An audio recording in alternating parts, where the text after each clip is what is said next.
Buenas tardes, iglesia.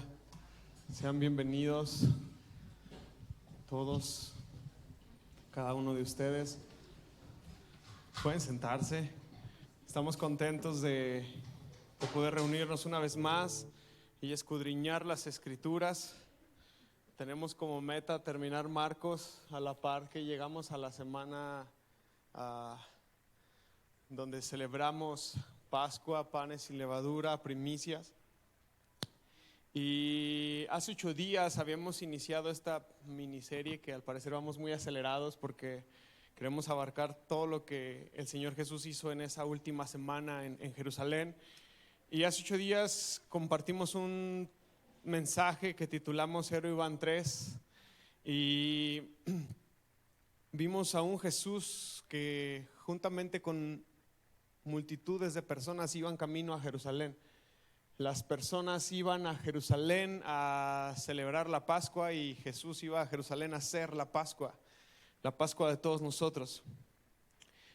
Vimos el primer día de la semana, domingo, a una multitud recibiendo a Jesús entrando a Jerusalén. ¿Se acuerdan? Cómo diezmaban sus mantos al piso y traían palmeras y Jesús entraba a Jerusalén, y cómo hacían estas declaraciones proféticas acerca de Jesús como el Hijo de David, el Salvador, el que venía a salvar a su pueblo. Y cómo es que Jesús entra a Jerusalén de una manera triunfal.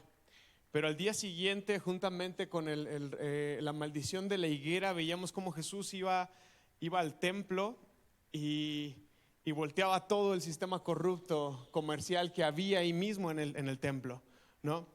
Veíamos a un Jesús que en el primer día de la semana la gente reconocía su autoridad y lo vitoraba y lo glorificaba en su entrada a Jerusalén. Y en el segundo día vimos a un Jesús demostrando su autoridad, llevando a cabo una limpieza en el templo, en el atrio, en el patio de los gentiles, en medio de un sistema roto y corrupto. Pero también en el tercer día, que ya era el martes, que ahí nos quedamos hace 8 días, veíamos cómo las autoridades religiosas del templo quisieron ponerle un 4 a Jesús, y Jesús se los volteó, y al final estas autoridades del templo terminaron reconociendo la autoridad de Jesús al quedarse callados, al no ser capaces de contestar a la pregunta que el Señor Jesús les hacía. Entonces veíamos cómo Jesús manifestaba su autoridad al entrar a Jerusalén, cómo Jesús manifestaba su autoridad al voltear el comercio que había en el templo, y cómo Jesús demostraba su autoridad al ser reconocida o al quedarse callados los líderes religiosos del primer siglo. En este día, último día en el que nos quedamos, que fue el día que, ¿se acuerdan? Martes. Y para mí es bien importante ir marcando lo que sucedió en cada día, porque desde ocasiones pasadas, pero el año pasado fuimos bien enfáticos en cuándo murió Jesús y por qué tuvo que ser ese día, y por qué fueron 3 días y por qué fueron 3 noches. Pero ahorita no me voy a meter en eso porque conforme vayamos avanzando vamos a llegar ahí. Pero hace 8 días nos quedamos en el día martes, lo que Jesús estaba haciendo en el día martes, en el tercer día de la semana en Jerusalén, y vamos a continuar el día de hoy a partir del capítulo 12 de Marcos. Todo lo que está en el capítulo 12 de Marcos, todo eso aconteció ese mismo día en martes, en el tercer día de la semana.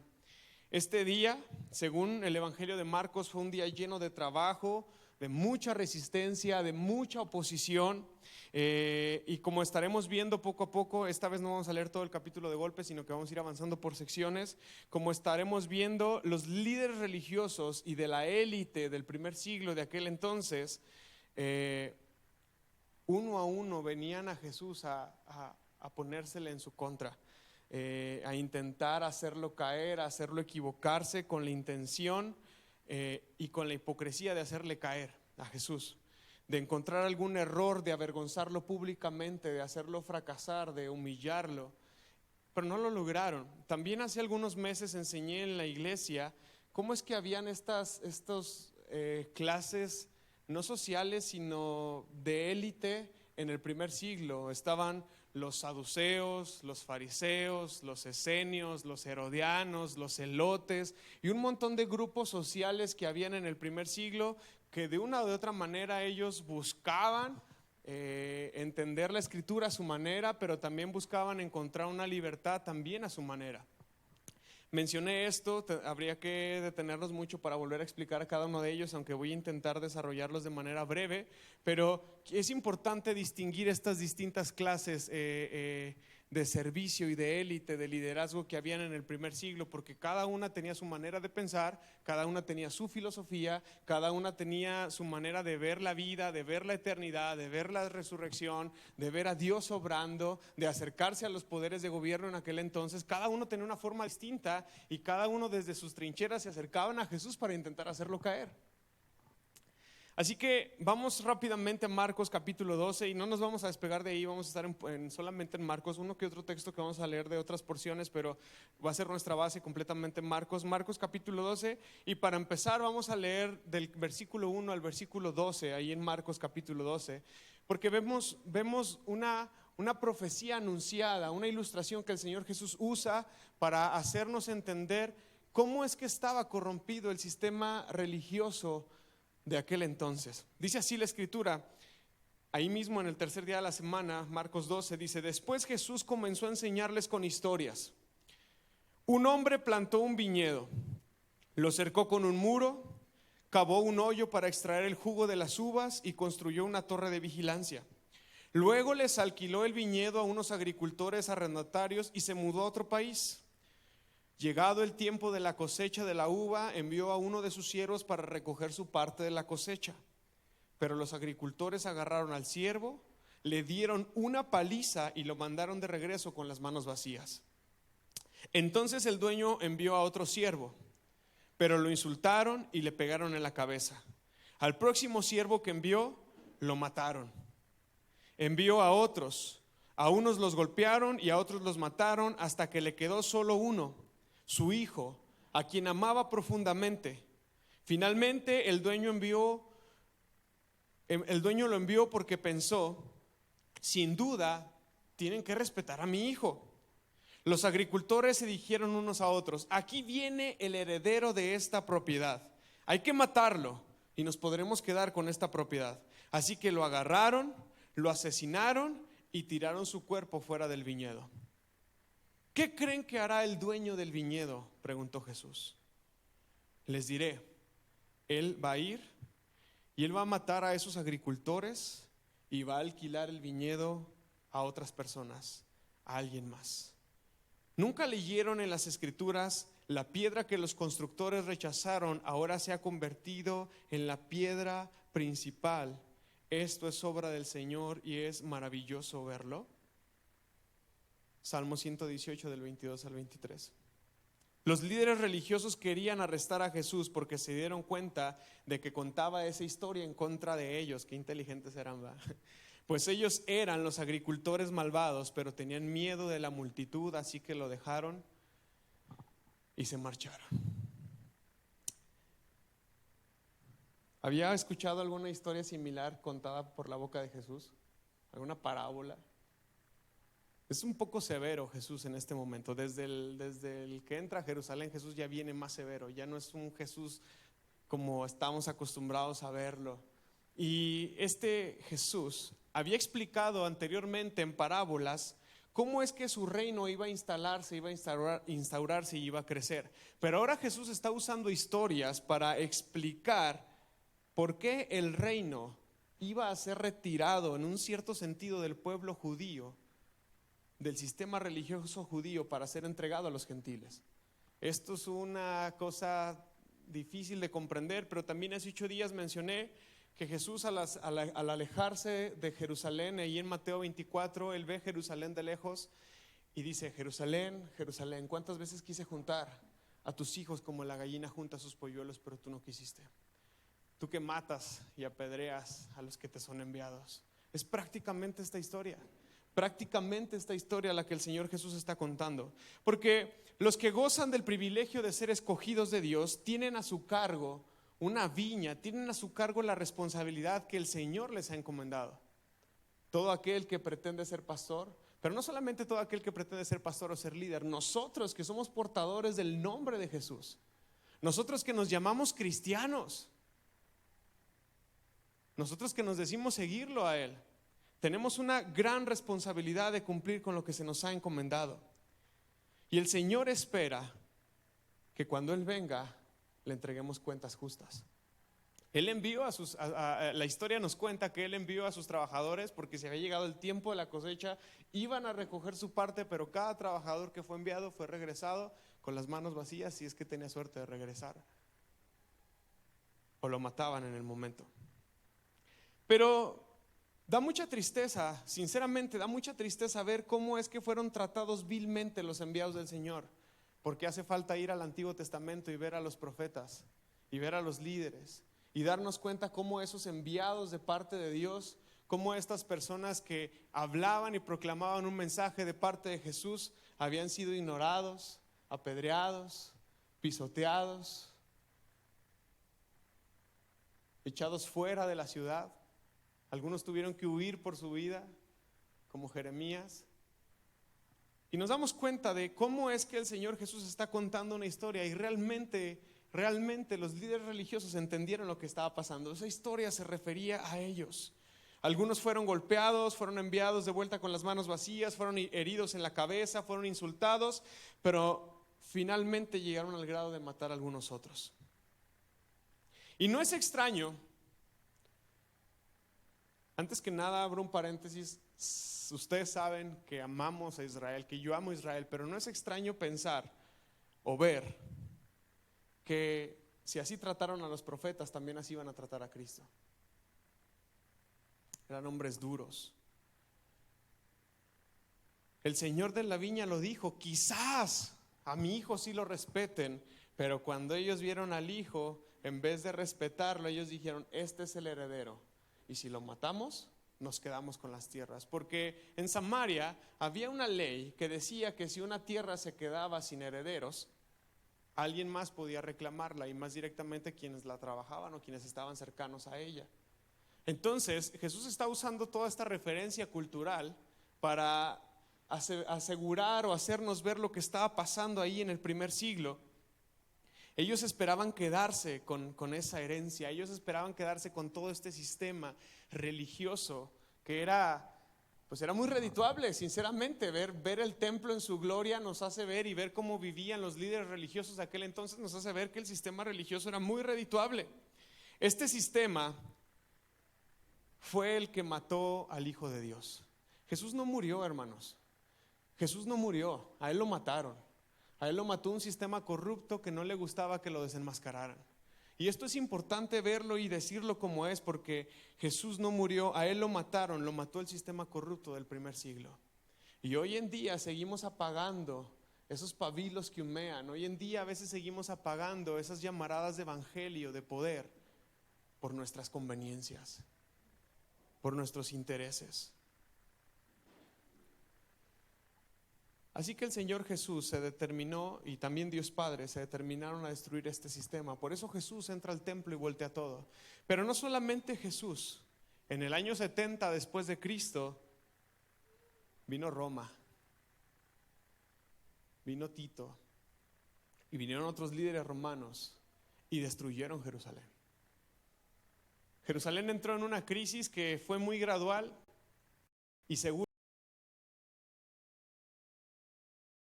estoy que detrás de eso, todo eso estaba el Señor. Vino una escasez de alimentos, vino una sequía, no había nada que comer. Por eso ustedes leen en el libro de los Hechos y en otras cartas que las iglesias juntaban ofrendas. ¿Y a dónde las mandaban? A Jerusalén, porque estaban en una crisis y estaban en un caos terrible, social, cultural, político, económico. Y en el año 70 ese templo quedó destruido y no quedó piedra sobre piedra. Dice la parábola que el Señor Jesús cuenta que el Señor destruyó a los labradores y la entregó a otros, la entregó a alguien más. Y esto se cumplió con la entrada de los gentiles al reino de los cielos. Y bastaría leer Romanos capítulo 11 para ver cómo es que el Señor hace un injerto y nos mete a nosotros también en el reino de los cielos. Sin embargo, para mí es importante decir y señalar que Dios no ha desechado a Israel. Amén. ¿Qué dije? Dios no ha desechado a Israel y cumplirá su pacto con ella o con él, con ellos, según Romanos capítulo 11. Así que una parte de nuestra labor es seguir orando por ellos y seguir convirtiéndonos en fieles seguidores de Jesús de tal forma que podamos alcanzarlos también.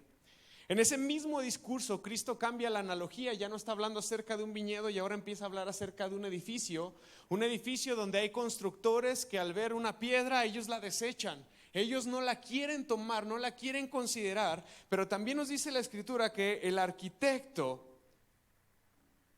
escogió esta piedra como la piedra angular, la piedra base de todas las cosas, Jesucristo.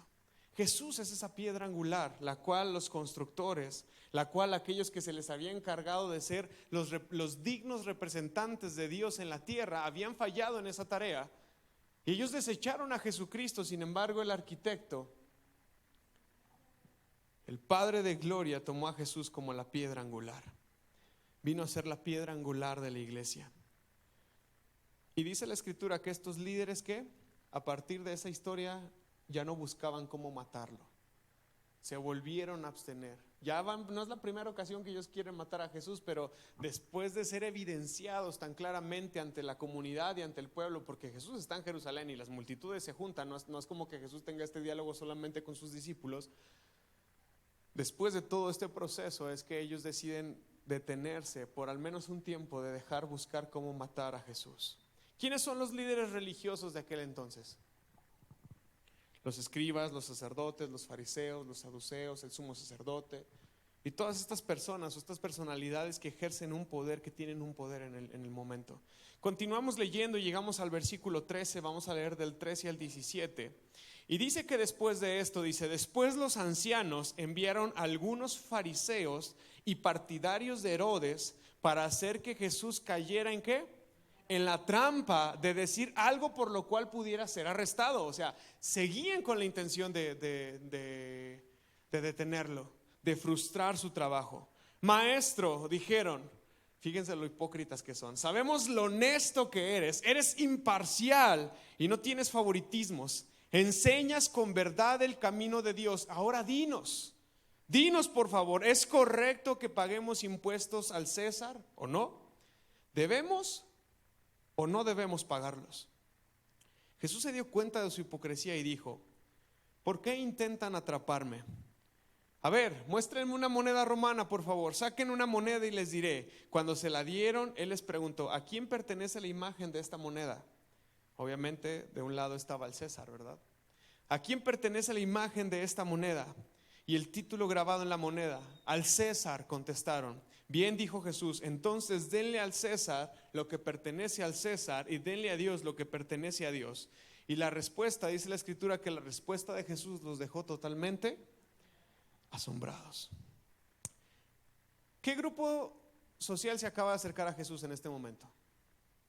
Los fariseos y los herodianos o los seguidores de Herodes. También hace mucho tiempo cuando predicamos de la muerte de Juan el Bautista, explicamos quién era Herodes y qué cierto poder tenía sobre Judea. Él se sentía el rey. Bueno, a estas alturas ya no es el mismo Herodes que había mandado matar a los niños cuando Jesús nació. Este ya es el hijo de Herodes, Antipas. Y este Herodes, su reino se tuvo que dividir en tres partes de sus hijos, pero uno de ellos adoptó el nombre de su papá para seguir en la historia, ¿verdad? Pero ya no es el mismo Herodes del cual encontramos en el principio de los evangelios. Ahora, este Herodes tiene sus seguidores, al igual que su padre. Y son gente que parece ser patriotista, nacionalista, pero más bien pues están acercados al que tiene mejor hueso y mejor poder delante de los romanos, porque saben que si a él no le va mal, a ellos no les va mal. ¿Me explico? Estos seguidores de Herodes están ahí por conveniencia, pero también están los fariseos, quienes buscan hacer caer a Jesús. Gracias a los romanos es que pagamos impuestos, hermanos. Vemos cómo es que dos grupos tan distintos esperan hacer caer a Jesús en la trampa. Si ustedes se ponen a investigar a más profundidad, ¿quiénes eran los fariseos? También, entre ellos. Los fariseos se alzaban a sí mismos como los grandes campeones de la libertad de la nación judía. Ellos sí eran nacionalistas, ellos sí eran patriotistas. Por eso, si el Señor llegaba a decir que era lícito pagarle impuestos a Roma, entonces los fariseos tenían todos los argumentos para decirle al pueblo, ahí está, es un traidor. ¿Se dan cuenta? Sin embargo, si Jesús dice que no hay que pagarle impuestos a Roma, por el otro lado estaban los herodianos que iban a ir con Herodes, y Herodes a su vez iba a ir con Roma y iba a decir: aquí tenemos un rebelde que está diciendo que no debemos de pagarles impuestos. Cualquier cosa que Jesús contestara iba a ser una caída para él.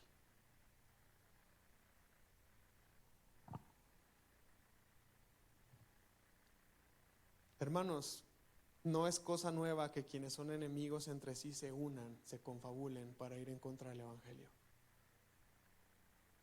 No es cosa nueva. No es cosa nueva ver a veces la izquierda y la derecha junta para ir en contra de un bien, de un mal en común para ellos, un enemigo en común. No es algo nuevo. Ahora, es digno de notar esa hipocresía con la cual ellos se acercan, ¿no? Y vienen primero y le dicen: Señor, eres bueno, eres recto, eres excelente en todo lo que enseñas, lo que vas a decir, eso es ley. Porque ya sabían que cualquier cosa que Jesús dijera lo iban a hacer caer. Sin embargo, el Señor Jesús tiene una respuesta muy sabia. Una respuesta que hasta el día de hoy ha ayudado a la iglesia a través de los siglos en cuanto a las divisiones de poderes civiles y religiosos. Hay deberes civiles que nosotros debemos de cumplir. Y si no, basta con que leamos Romanos capítulo 12 y capítulo 13, donde el apóstol Pablo está exhortando a la iglesia en Roma a que se someta a sus autoridades superiores porque han sido puestas por Dios. ¿Verdad que sí? ¿Sí lo hemos leído? ¿Sí somos de los cristianos que leen Romanos 12 y 13? Sí, ¿verdad? Ahora, también el Señor Jesús está demostrando que sí, hay cosas que son del César, hay cosas que son meramente de un bien o un origen humano, carnal. A eso hay que darle lo que le corresponde, pero también hay cosas que son únicas, que son exclusivas y que le pertenecen a Dios. Cosas como la adoración, como nuestra alabanza, como nuestra lealtad, como nuestra fidelidad.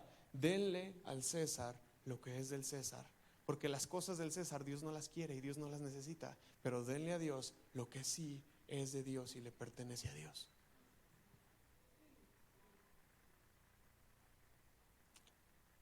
Sigue siendo jaque mate Jesús, ¿verdad? Cada que vienen y quieren ponerle una trampa, ahí está otra vez contestando. Continuamos leyendo, versículo 18. La pregunta acerca de la resurrección. Hay otro grupo social aquí. Dice: después se acercaron a Jesús algunos que otros, ya llevamos fariseos, ya llevamos herodianos, un tercer grupo, saduceos. Fíjense cómo todos se están confabulando, cómo todos se están juntando para ir en contra de Jesús. Después se acercaron a Jesús algunos saduceos, líderes religiosos que dicen que no hay resurrección después de la muerte. También ya había explicado eso. Los saduceos no creen en la resurrección y le plantearon la siguiente pregunta a Jesús. Le dijeron: Maestro, Moisés nos dio una ley que dice que si un hombre muere y deja una esposa sin hijo, su hermano debe casarse con la viuda y darle un hijo para que el nombre del hermano, continúe.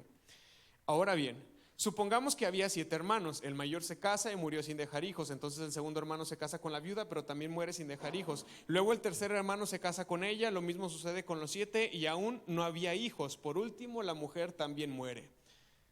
Eso ni en la Rosa de Guadalupe pasaba. Pero bueno, así era su imaginación. Es un caso hipotético, obviamente. Versículo 23. Entonces dinos, ¿de quién será esposa en la resurrección? Pues los 7 estuvieron casados con ella. Versículo 24. Jesús contestó: ay, muchachos, el error de ustedes es que no conocen las escrituras y ustedes no conocen el poder de Dios. Pues cuando los muertos resuciten, no se casarán ni se entregarán en matrimonio. En este sentido serán como los ángeles del cielo. Ahora bien, en cuanto a si los muertos resucitarán, ¿nunca han leído acerca de esto en los escritos de Moisés, en las historias de la zarza que ardía? Mucho después de que Abraham, Isaac y Jacob murieran, Dios le dijo a Moisés: yo soy el Dios de Abraham, yo soy el Dios de Isaac y yo soy el Dios de Jacob. Por lo tanto, Él es el Dios de los que están vivos, no de los muertos. Ustedes han cometido un grave error. Y aquí está un tercer grupo. Ahora son los saduceos. Estos no eran fanáticos, estos no eran perseguidores, ellos eran muy escépticos y eran muy incrédulos y buscaban llevar la religión a su manera. Ellos no venían a comprometerse con el César ni con el pueblo, sino que ellos venían a burlarse de Jesús completamente. Venían a ridiculizarlo. No creían en la resurrección, ni tampoco creían en los ángeles, ni creían en la vida futura, ni con sus recompensas, ni los castigos. Sin embargo, Jesús sí enseñaba estas cosas. Aquí podemos decir que Jesús tenía un poquito de los fariseos, porque Jesús sí creía en la resurrección. Él hablaba acerca de la resurrección. Él sí hablaba acerca de estas cosas: la resurrección, la vida después de la muerte, las recompensas, un lugar, un destino. Así que Cristo enseñaba todas estas cosas, cosas que ellos negaban, y por eso es que ellos vinieron para ponerle objeciones a Jesús y ridiculizarlo. Y este es un caso muy interesante porque ellos negaban que hubiera resurrección. Sin embargo, ellos vienen con la pregunta de la resurrección. A ver, Señor, ¿qué va a pasar cuando esa mujer resucite? A ver, si es cierto que la resurrección existe, esa mujer, ¿con quién va a estar casada? ¿Sí entienden la pregunta? O sea, es muy burlona esa pregunta.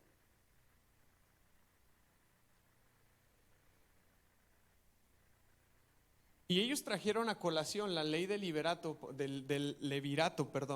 esta ley de la cual habla Moisés, de que si un hombre muere y no tiene hijos, específicamente varones, va a venir el otro hermano para que le produzca un hijo varón. El propósito de la ley, sin entrar en cosas muy profundas porque no hay el tiempo, pero el propósito de la ley del levirato habla o está plasmada en un contexto de tierras, para que no se perdieran. Por eso, pues hay que generarle un nombre al hermano que está muerto, que no tuvo descendencia, para que esa tierra siga siendo posesión de ellas y por consecuencia sea de sus hermanas y de su madre. ¿Me están entendiendo? Ese era el propósito de esa ley, porque la tierra se heredaba a los hijos varones. Entonces no había una intención sucia, ni enferma, ni perversa de que todos los hombres estuvieran con la mujer del primer hombre. ¿Me estoy explicando? La intención que había detrás de todo esto realmente era el preservar el nombre y las tierras, la heredad. Y estos saduceos vienen a burlarse o a intentar burlarse de Jesús y traen esta ley, la ley del levirato, porque la instrucción de Moisés sobre el matrimonio decía que si un hombre moría sin dejar hijos, su hermano debía de casarse con la viuda para levantarle una descendencia a su hermano. Eso está en Deuteronomio 25 del 5 al 6. Es más, vamos a leerlo. Deuteronomio 25 del 5 al 6, por favor. Dice: si dos hermanos viven en una misma ¿qué? Propiedad, y uno de ellos muere sin tener un hijo varón, la viuda no podrá casarse con alguien que no sea de la familia. En cambio, el hermano de su esposo tendrá que casarse y tener relaciones sexuales con ella para cumplir con los deberes de un cuñado. Al primer hijo varón que ella tenga de esa relación se le considerará hijo del hermano fallecido, para que su nombre no sea ¿qué? Olvidado en Israel. Y al principio habla acerca de tierras. Dice: si viven juntos, para que no vaya a ser que los demás expropien y digan: no, ya esa mujer y sus hijas, si es que tiene mujeres, adiós, sáquenlas. ¿Me estoy explicando? Esa era la intención de esta ley. Y los saduceos contaron un caso hipotético de una mujer que sobrevivió después de casarse con los 7 hermanos de su primer esposo, y ninguno dejó descendencia. Al final la mujer también murió. Lo que querían saber, cuál de ellos sería el esposo de ella en la resurrección. Ni siquiera creían en la resurrección. O sea, no les interesaba realmente saber qué pasaría, porque ellos no creían en la resurrección. Su meta era ridiculizar al Señor y sus enseñanzas, pero pues les salió, ya usted entenderá, les fue mal. Cristo les acusó de 2 errores. El primer error es que en la resurrección las personas no se van a casar ni se van a dar en casamiento, sino van a ser como los ángeles. Mismo Jesús lo dice ahí en Marcos. El matrimonio y la procreación de los hijos es para esta vida, es para este momento, pero para la eternidad eso ya no será necesario. Ojalá que nadie esté diciendo: qué bueno. Ahora, los ángeles no mueren y no tienen necesidad de reproducirse. Por eso es que no se considera el matrimonio en el tema de la eternidad. Así serán los seres humanos en la resurrección. La segunda cosa que el Señor Jesús les enseña es que cuando Dios habló a Moisés en la zarza, Dios habló diciendo que Él era el Dios de Abraham, el Dios de Isaac y el Dios de Jacob. Y ellos ya habían muerto. Humanamente ellos ya habían muerto, pero ellos estaban vivos. Ellos estaban esperando el retorno glorioso de Jesucristo. Y Jesús está diciendo: Dios no puede ser un Dios de muertos. Pero si Dios habló acerca de sí mismo y Él era el Dios de ellos, es que sí existe la resurrección. Hermanos, sí hay resurrección. Si usted estaba aquí todavía con dudas, sí hay resurrección. Aquí está Jesús afirmando completamente. ¿Se acuerdan cuando Jesús se acerca a Marta cuando Lázaro muere? Y Jesús le dice, oye, ¿crees en la resurrección? Y ella dice, sí, Señor, yo lo creo. Ella también tenía este pensamiento de los fariseos de, pues sí, cuando Cristo venga, perdón, cuando el Mesías venga, cuando el reino venga, ahí estaremos. Ella lo tenía presente. ¿Y qué le dice el Señor Jesús? Yo soy la resurrección y yo soy la vida. Aquel que esté muerto, vivirá. Hermano, ese es el Jesús al que yo sirvo. Yo no sé tú a quién le sirves, pero ese es el Cristo al que yo le sirvo. Aquel que es la resurrección y es la vida. Así que si no hubiese vida después de la muerte, entonces el Señor no hubiera dicho que Él era el Dios de Abraham, el Dios de Isaac y el Dios de Jacob. ¿Vamos bien hasta aquí? Estoy intentando avanzar rápido. Ahora vamos al versículo 28. Estamos intentando abarcar lo más que podamos de Marcos. Vamos a la siguiente parte y es el famoso Shema Israel. Escucha Israel, el Señor tu Dios uno es. Uno de los maestros de la ley religiosa, un escriba seguramente, que eran los que se consideraban como los maestros de la ley, los escribas, los que tenían los rollos y los transcribían y los compartían a otros y enseñaban. Uno de los maestros de la ley religiosa estaba ahí escuchando el debate. Hermanos, o sea, imagínense, no es como que Jesús caminara 1 kilómetro y luego viniera otra abuelita. No, a Jesús lo estaban abordando ahí, estaba en Jerusalén. Y recuerden que estamos en vísperas de la celebración de la Pascua. Así que las multitudes de Samaria, de Galilea, de Perea y de todas las regiones alrededor estaban viniendo a Jerusalén para celebrar la Pascua. Entonces Jerusalén estaba llena, el templo estaba lleno y habían multitudes ahí alrededor de Jesús, y ahí se acercaban estos líderes religiosos para hacerlo caer. Y aquí está un maestro de la ley. Dice, uno de los maestros de la ley religiosa estaba ahí escuchando el debate. Se dio cuenta de que Jesús había contestado bien. Interesante. Entonces le preguntó, de todos los mandamientos, ¿cuál es el más importante? Jesús contestó, el mandamiento más importante es: escucha, oh Israel, Shema Israel, el Señor nuestro Dios es el único Señor.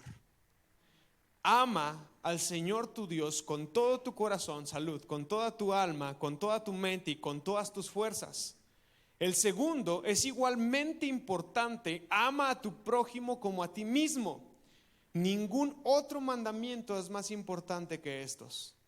El maestro de la ley religiosa respondió, bien dicho, maestro, con M mayúscula. Has hablado la verdad al decir que hay un solo Dios y ningún otro. Además, yo sé que es importante amarlo con todo mi corazón y todo mi entendimiento y todas mis fuerzas, y amar a mi prójimo como a mí mismo. Esto es más importante que presentar todas las ofrendas quemadas y sacrificios exigidos en la ley. Al ver cuánto entendía el hombre, Jesús le dijo, no estás lejos del reino de Dios. Y a partir de entonces nadie se atrevió a hacerle más preguntas. Qué preciosa escena, de verdad, de verdad.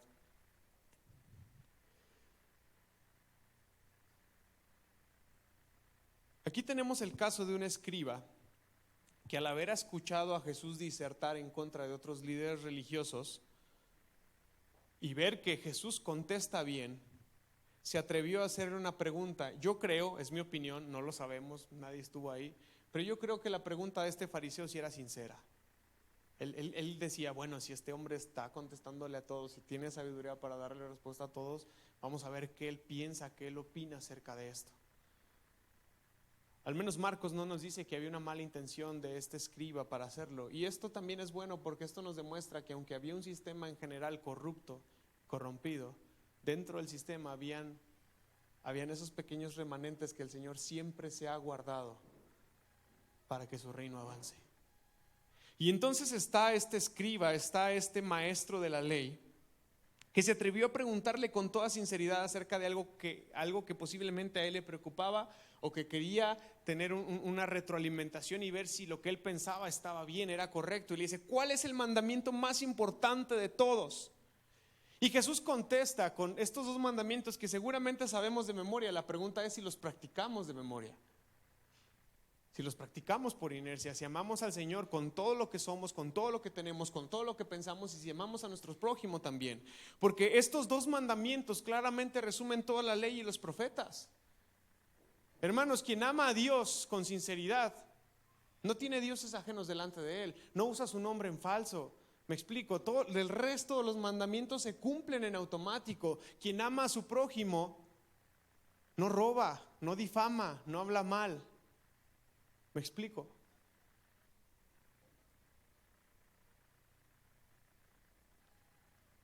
Así que cuando Jesús le contesta a este escriba y le dice, esto es lo más importante que hay que hacer, que hay que guardar, y es amar a Dios y es amar al prójimo, el escriba quedó contento con la respuesta del Señor y se lo expresó. Y prácticamente se lo repitió en otras palabras, esos dos mandamientos que son un buen resumen acerca de toda la ley y los profetas, pero agregó un detalle muy importante que va muy de acuerdo con las enseñanzas de Jesús y con las enseñanzas de las Escrituras, que podemos verlo en Isaías y en Santiago, y es que amar al prójimo como uno mismo es más que ofrecer sacrificios y holocaustos. ¿Qué fue lo que le dijo el Señor a Saúl? Cuando el Saúl quería hacerse sabio en su propia opinión y quería engordarse el bolsillo primero y quería quedarse con algunas cosas de las que agarraron cuando conquistaron y que según él traía para ofrecérselas a Dios. ¿Y qué le dijo el Señor? Yo prefiero obediencia antes que sacrificios, antes que holocaustos. Yo prefiero tu obediencia. Y es lo que este escriba, este maestro de la ley está contestando. Esto es más importante que presentar todas las ofrendas quemadas y sacrificios exigidos en la ley. Y al ver cuánto entendía este hombre, Jesús le dijo, tú no estás lejos del reino de Dios. ¿Se acuerdan de otro hombre que viene a Jesús a escondidas de noche? ¿Cómo se llamaba? Nicodemo. Y le dice, maestro, sabemos que vienes de Dios porque nadie puede hacer las cosas que tú haces. Sí, quizás le tenía miedo al sistema y por eso va de noche y a escondidas, ¿no? Pero había un deseo ahí, una inquietud ahí de encontrarse con el Señor. Rara vez, hermanos, rara vez vemos a Jesús elogiando a un líder religioso. Pero aquí estaba este escriba, siendo elogiado por Jesús.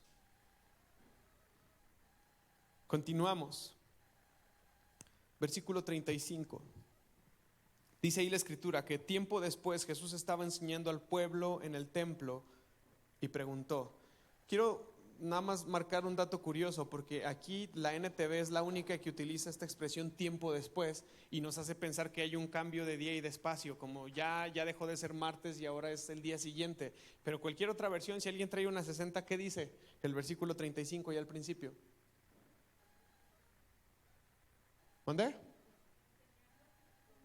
Ajá, no hay un cambio de tiempo, ¿no? Solamente es como un cambio de escena, pero estamos en el mismo tiempo, en el mismo día. Nada más quería resaltar ese detalle. Tiempo después Jesús estaba enseñando al pueblo en el templo y preguntó, ¿por qué afirman los maestros de la ley religiosa que el Mesías es hijo de David? Pues el propio David, mientras hablaba bajo la inspiración del Espíritu Santo, él mismo dijo, el Señor le dijo a mi Señor. Parece un trabalenguas, ¿verdad?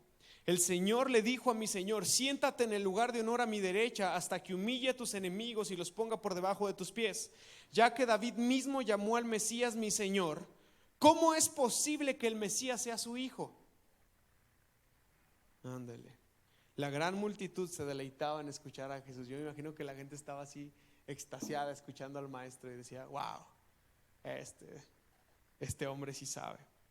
Jesús también enseñó, cuídense de los maestros de la ley religiosa, otra vez el término maestros de la ley religiosa, pues les gusta pavonearse en túnicas largas y sueltas y recibir saludos respetuosos cuando caminan por las plazas.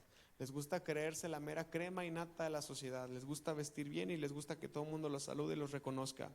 Y como les encanta ocupar los asientos de honor en las sinagogas y sentarse en la mesa principal en los banquetes, sin embargo, estafan descaradamente a las viudas para apoderarse de sus propiedades y luego pretender ser piadosos haciendo largas oraciones en público. Por eso serán castigados con más severidad. Wow.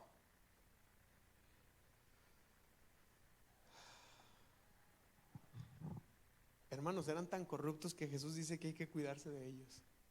Cuídense de los maestros de la ley religiosa.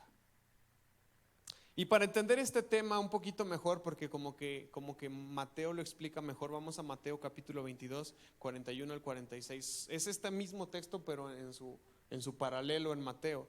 Vamos a leerlo, Mateo 22 del 41 al 46. Dice así la escritura. Presten atención porque como que sí es algo difícil de entender. No mucho, pero hay que agarrarle el hilo. Dice: entonces, rodeado por los fariseos, Jesús les hizo una pregunta. ¿Qué piensan del Mesías? ¿De quién es hijo? Ya también he explicado mucho la figura del Mesías, el nombre, lo que significa y lo que representa para la cultura judía. Le preguntan, ¿qué piensan acerca del Mesías o del Cristo? ¿De quién es hijo? Ellos le contestaron, bueno, el Mesías es hijo de David. Jesús les respondió, entonces, ¿por qué David, mientras hablaba bajo la inspiración del Espíritu Santo, llamó al Mesías mi Señor?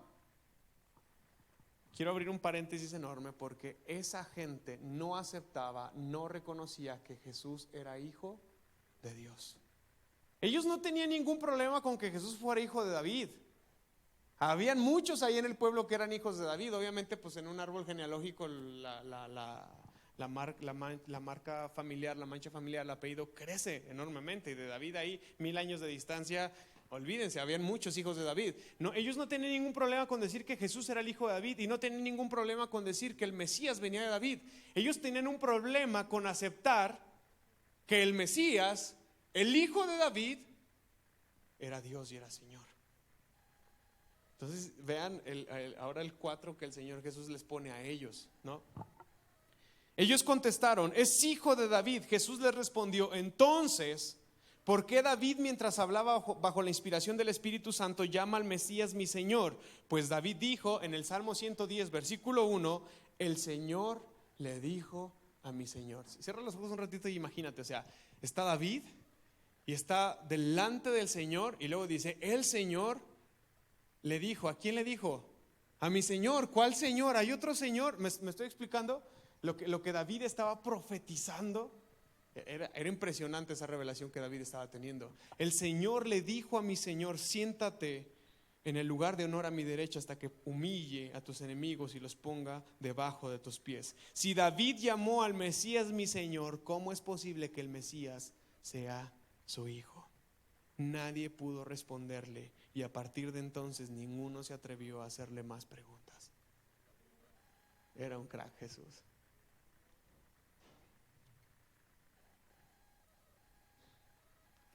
Cristo es descendiente de David, por lo tanto, Él es del linaje real. Es algo que nunca he tenido la oportunidad de explicar tal cual, pero Jesús era descendiente de David tanto por María como por José, y lo puedo comprobar con las escrituras. O sea, aunque alguien dijera, no, pero pues ni siquiera fue hijo de José, pues por María, por Miriam, el nombre real en hebreo. Pero Jesús era un descendiente de David por donde lo vieras. Él tenía el linaje real en su sangre. Él tenía derecho a sentarse sobre el trono de David, su padre, en el reino del milenio. Pero él era más que Cristo y era más que hijo de David. Él era Señor. Él era Señor. Y la gente tenía problemas. La gente tenía problemas para ver a Jesús como Dios. De hecho, esa fue una de las razones por las cuales lo mataron. Fue una de las cosas de las cuales ellos se agarraron para decir, este está blasfemando, él está diciendo que es hijo de Dios. Ahora, hay un choque cultural enorme porque en el Antiguo Testamento era impensable, inconcebible que Dios se hiciera carne. Era imposible. Ahí nos echaron la mano los griegos, porque los griegos, antes de los romanos, los griegos conquistaron a los judíos, a los israelitas, y los tuvieron conquistados, no voy a decir fechas porque les mentiría, no me acuerdo ahorita, pero los tuvieron conquistados por un periodo de tiempo muy amplio. Y ustedes saben que cuando somos conquistados, bueno, cuando alguien es conquistado, cuando un pueblo es conquistado, hay una influencia cultural muy fuerte y muy poderosa sobre el pueblo que es oprimido. Y los griegos sí creían en la encarnación de los dioses. Ahí está Zeus, Hércules, bueno, Hércules, que era como un híbrido hijo de los dioses. Esto es mitología griega, me estoy saliendo un poquito del tema, pero quiero que entiendan que la cultura griega preparó el camino para que la gente pensara y dijera: sí es posible que Dios se haga carne, sí es posible que Dios habite entre nosotros, sí es posible que el Espíritu Santo haga concebir a una mujer.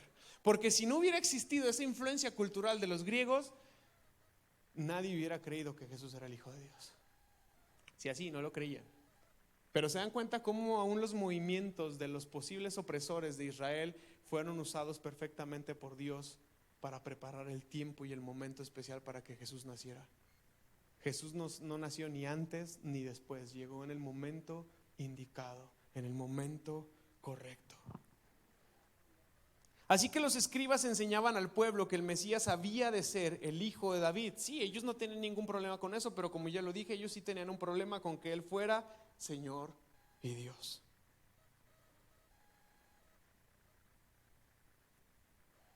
Entonces, ya que Jesús los tiene contra la espada y la pared, una vez que Jesús ya agarró a estos escribas y los evidenció delante de todos y los dejó callados, entonces Jesús ahora sí empieza a sacar su listita de lo que tenía guardado acerca de los líderes religiosos. Regresamos ahí a Marcos 12 y leemos versículo 38. Jesús también enseñó: cuídense de los maestros de la ley religiosa, pues les gusta pavonearse en túnicas largas y sueltas y recibir saludos respetuosos cuando caminan por la plaza, y cómo les encanta ocupar los asientos de honor en las sinagogas y sentarse en las mesas principales cuando hay banquetes. Sin embargo, estafan descaradamente a las viudas para apoderarse de sus propiedades y luego pretender ser piadosos haciendo largas oraciones en público. Por eso serán castigados con más severidad. La gente guardaba un aprecio muy especial por los líderes religiosos, así como hoy en día la gente guarda un aprecio muy especial por un sacerdote o por un pastor. Hay una alta estima y un valor hacia ellos. Y la gente guardaba un aprecio especial hacia ellos. Unos eran hombres buenos y sinceros, como el que acabamos de leer unos versículos atrás, que practicaban y que buscaban hacer lo correcto aún en medio de un sistema corrupto y corrompido. Pero había muchos otros que eran egoístas, que su corazón se había entenebrecido. Y Cristo advierte acerca de ellos y nos da algunas características de ellos y les dice: les gusta andar impecables, como si no sus ropas fueran las mejores de todos. Ellos aman ser reconocidos, les encanta la plataforma, les encanta que les saluden, que los mencionen, les encanta hacerse presentes. Ellos aman las primeras sillas en la sinagoga, les encantan las primeras sillas en las cenas, pero ellos estafan a los que no se pueden defender. Ellos devoran las casas de las viudas y se ponen sus caretas de oraciones largas. ¿Se acuerdan cuando Jesús habla acerca del ayuno y dice: no sean como los fariseos que hasta como que se echan tierra en la cara para parecer que se están muriendo? Y dice: no. Ya tendrán su recompensa por andarse creyendo muy religiosos y andar dando el ejemplo a los demás. Todas estas actividades, llamaban la atención a la gente. Ellos aparentaban piedad haciendo oraciones largas, pero no eran piadosos. Y vamos a llegar al versículo 41.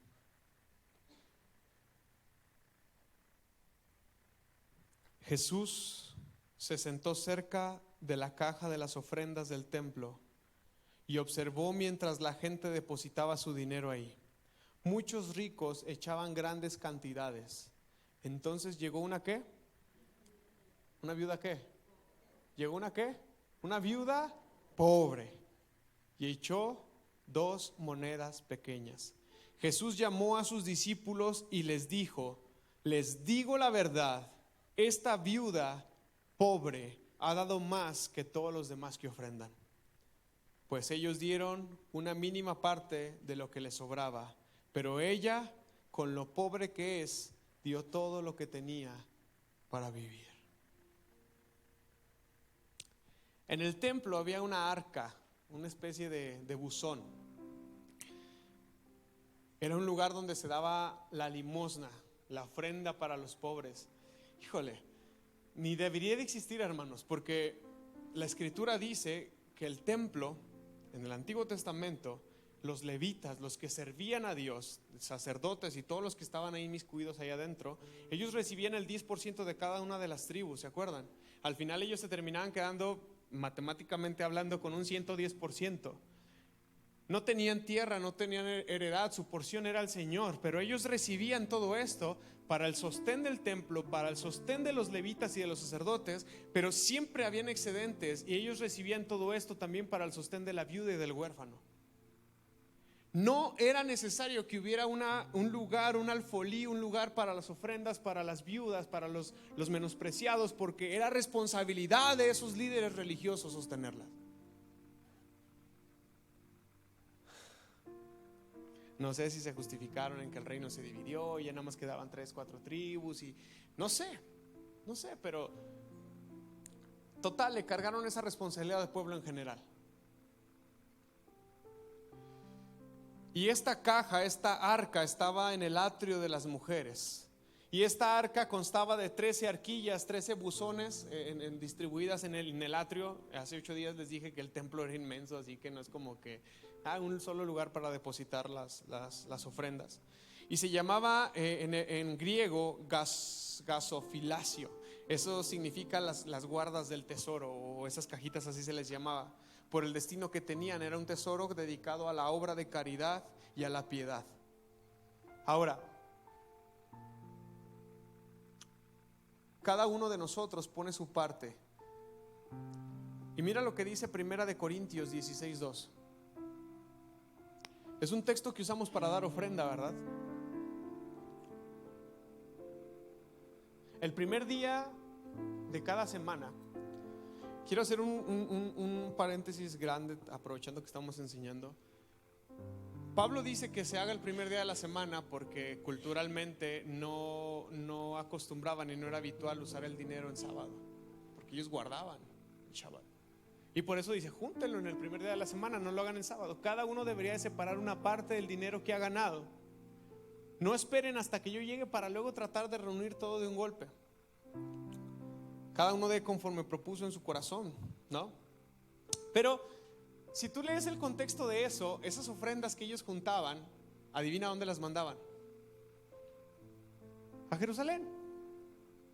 Porque a estas alturas, cuando se escribe la carta a los Corintios, Jerusalén ya estaba en crisis. La iglesia de Jerusalén ya estaba siendo perseguida, ya no podían reunirse, muchos estaban dispersos, estaban pasando hambre, estaban pasando escasez, y entonces las congregaciones cercanas juntaban ofrendas para sostener a sus hermanos.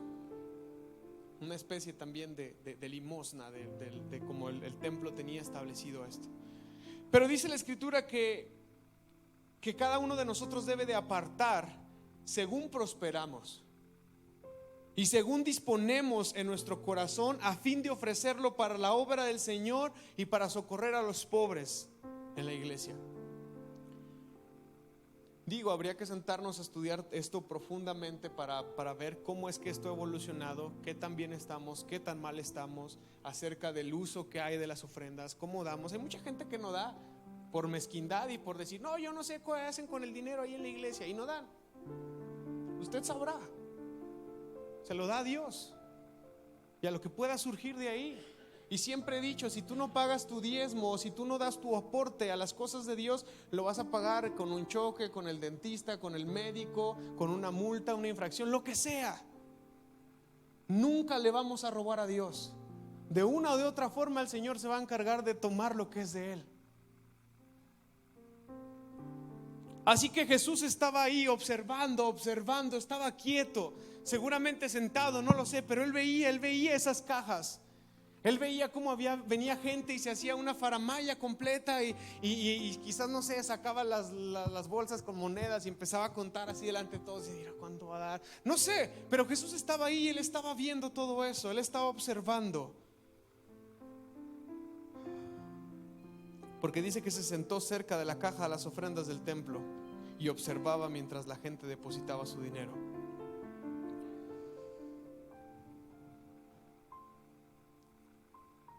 Te voy a decir algo, hermano. El Señor sabe, el Señor se da cuenta de cuánto y cómo contribuimos para la obra de Dios. Él sabe, hermano. Él sabe, de verdad, no engañamos a nadie. Dios sabe, el día que tú preparas tu ofrenda, Dios sabe. Y es evidente, hermanos, no quiero regañarlos ni estoy enojado, pero ¿por qué cambian de la ofrenda que hay en el alfolí? Cambian para dar su ofrenda. Tienes que traerla preparada ya. Tú tienes que saber en tu corazón cuánto le vas a dar al Señor. Si no le vas a dar nada, está bien, allá tú, no pasa nada. Ustedes saben, conocen nuestra iglesia. No somos una iglesia que pide dinero, que está afanada por el dinero. Pero estamos tocando este tema, hay que hablarlo. Y el Señor sabe cuánto damos y cómo contribuimos para la obra del Señor. El Señor sabe si lo hacemos con generosidad o si lo hacemos siendo tacaños. El Señor sabe todo eso. El Señor sabe si ofrendamos para que nos vean los hombres o si ofrendamos de corazón para el Señor. Y dice la Escritura que Jesús vio que muchos echaban mucho.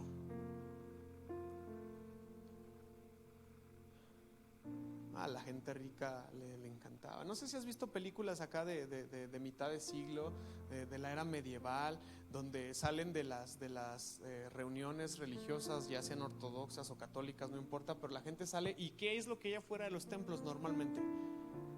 Mucha gente pidiendo ¿qué? Limosna. Y los ricos se pavonean y ahí te va, y dale a este, y dale a aquel. No sé si lo han visto, es bien claro en las películas, están muy bien contextualizadas las que nos presentan todo ese tipo de cosas. Jesús estaba viendo todo eso y vio como muchos ricos eran caritativos y tenían mucho dinero y también daban mucho dinero, pero Jesús seguramente pues era el Señor y Dios de todas las cosas. Seguramente él veía y él pesaba y él decía, este hombre está dando lo que le sobra, ¿no? Este hombre está dando nomás para que lo vean, o quizás está dando lo justo, pero lo está haciendo para que lo vean.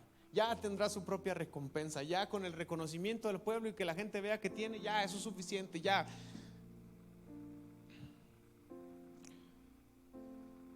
Pero dice la Escritura que llegó una viuda que era pobre y echó 2 blancas, 2 monedas pequeñas, que en un sentido las 2 blancas eran una cuarta parte de una moneda, que esa moneda a su vez venía a ser una 64ª parte de un denario. Un denario era prácticamente el salario de un día de trabajo. Entonces, si esta mujer echó 2 blancas y cerráramos a que el salario mínimo aquí ahorita son 200 pesos, esta mujer lo que echó fue alrededor de 2 pesos con 50 centavos de ofrenda, de limosna.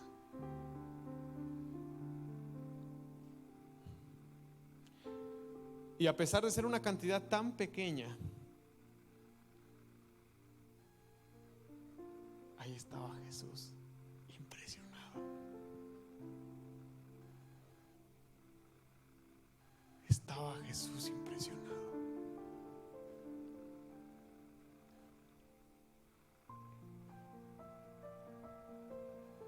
Esta cantidad pequeña mereció la aprobación y la admiración de Jesús. Jesús dijo que esa mujer había echado más que todo lo que los que estaban ahí ofrendando habían dado. A los ojos humanos lo que esa mujer dio era muy poca cosa, pero a los ojos de Dios valía más que todo lo que habían echado los ricos, aún siendo mucho. Dar ofrenda, hermanos, dar una limosna, dar caridad, dar ayuda a alguien, hermanos, es algo excelente y es agradable a los ojos de Dios. Te voy a decir otra cosa. Ya que descubrimos que no era la ofrenda de la reunión o del templo, sino que era la ofrenda para los pobres, ¿No era esa mujer merecedora de esa ofrenda? Hay una interpretación de un teólogo que me gusta muchísimo, no quiero caer en disparates, pero él decía que el asombro de Jesús estaba no en la mujer, el asombro de Jesús estaba en la comunidad, que sabía que esa mujer era pobre, que sabía que esa mujer tenía necesidad, que sabía que esa mujer era viuda, y aún así le permitían dar ofrenda. ¿Cómo se atreven?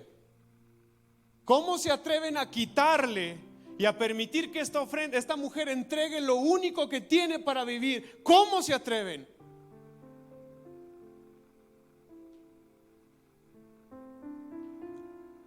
Así que haya sido cual haya sido el asombro de Jesús, esta escena no deja de asombrarnos y de impresionarnos.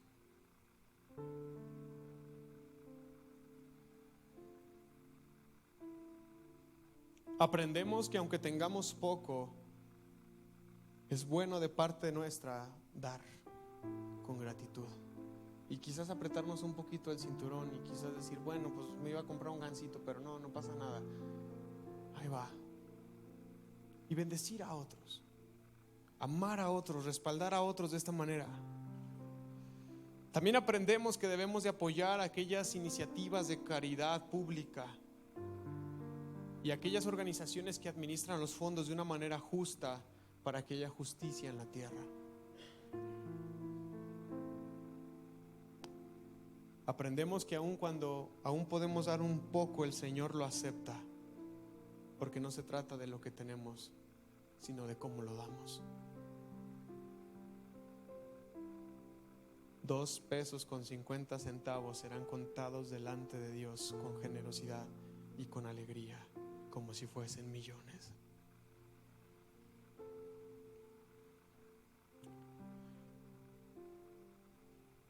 Hermano, todo este capítulo se encargó de hacernos ver que el sistema estaba roto.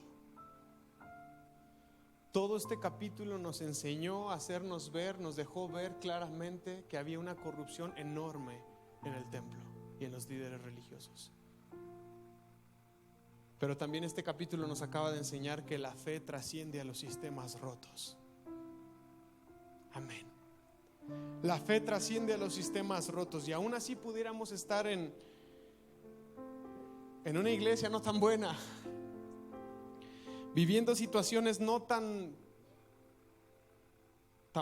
justas. La fe puede trascender en medio de esos espacios corrompidos, y la fe puede hacer mucho ruido. Jesús se enfrentó a todos los líderes religiosos de la época. Ninguno de ellos le sorprendió. Nadie. No hubo alguien así como que wow, impresionante lo que sabes, lo que enseñas. Nadie. Pero hubo una mujer ahí ofrendando 2.50 pesos, 2 blancas, y reventó la cabeza de Jesús y dijo: ¿Ya vieron lo que esa mujer acaba de hacer?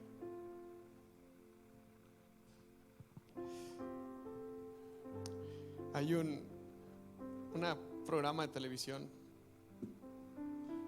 no me dejan usar mucho los programas de televisión al mencionarlos en el púlpito, pero hay una escena, Malcolm el de en medio, el hijo menor, se llama Dewey, y él tiene una frase y dice: nunca espero nada de ustedes y aún así logran decepcionarme. Así estaba Jesús con los líderes religiosos. Él no esperaba nada de ellos y aún así lograban decepcionarlo. Pero esta mujer que dio 2 blancas, alguien que había sido seguramente víctima del sistema, alguien que había sido seguramente estafada. Acabamos de leer versículos anteriores que dice que los líderes religiosos robaban a las viudas sus propiedades, sus herencias. No, tráigaselo a Dios, déjeselo a Dios, aquí déjelo.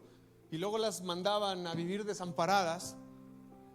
Vemos que esa mujer, una mujer viuda y pobre, que había sido víctima del sistema, alguien que lo había perdido todo, fue una mujer que lo trajo todo desde su escasez y sorprendió a Jesús. Dios quiera que seamos como esta mujer, hermanos. Vamos a orar. Bueno, antes de terminar, perdónenme, el siguiente capítulo de Marcos 13, no lo voy a predicar por la siguiente razón. Cuando empezó la pandemia, compartimos una serie que se llamó "Y entonces vendrá el fin", y desarrollamos todo Mateo 24 y todo Mateo 25, todas las señales antes del fin, lo que va a suceder cuando Cristo venga, cómo sucederá, qué va a pasar, cómo será. Todo lo que Mateo 24 y 25 tiene es lo mismo que Marcos 13 tiene. Así que por cuestiones de tiempo y porque ya lo expliqué mucho, les voy a mandar la serie, está ahí en internet, está en YouTube, y les dejo de tarea que la vean. ¿Ok? Leen Marcos 13 y ven esa serie, creo que son 5 o 6 sermones donde desarrollamos todo Mateo 24, todo Mateo 25. No sé si se llama Y entonces vendrá el fin o Señales antes del fin, algo así se llama, pero se los busco y se los hago llegar. Vamos a orar, vamos a ponernos de pie, por favor.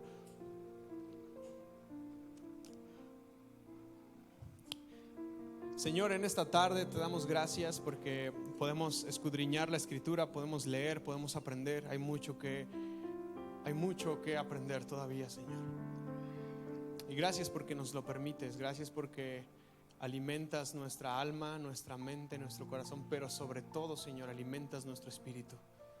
Gracias, Jesús, porque tú eres Mesías, eres hijo de David, pero también eres Señor. Y hoy abrimos nuestra boca para proclamar eso. Tú eres el Señor. Tú eres el que está sentado a la diestra del Padre en el lugar de honor, y el Padre está sujetando todas las cosas debajo de tus pies. Tú eres Cristo y tú eres Señor. Eres Señor nuestro. Gracias, Señor, porque en medio de un sistema corrupto y malvado se levantan estos pabilos que humean. Se levantan estos pequeños destellos de luz, como esta mujer viuda y pobre, que nos enseñan, que en un sentido nos avergüenzan, que nos hacen ver qué tan lejos estamos de la verdadera fe, y que nos hacen ver qué tan lejos estamos de alcanzar, Señor, alcanzar el reino de los cielos. Ayúdanos, Señor, en esta tarde a ser igual que esta mujer, a poder dar, no de lo que nos sobra, sino aún quizás de lo que nos falta, lo que necesitamos, ya sea tiempo, ya sea recurso, ya sea una ofrenda, sea como sea, Señor. Queremos dar nuestra vida para las causas justas del reino, Señor. Queremos sorprenderte, queremos agradarte, queremos que encuentres agrado en nuestra ofrenda, que encuentres agrado en nuestra oración. Líbranos, Señor, líbranos de estos líderes religiosos, líbranos de no ser como ellos. Guarda nuestro corazón, que no se corrompa, en el nombre de Jesús.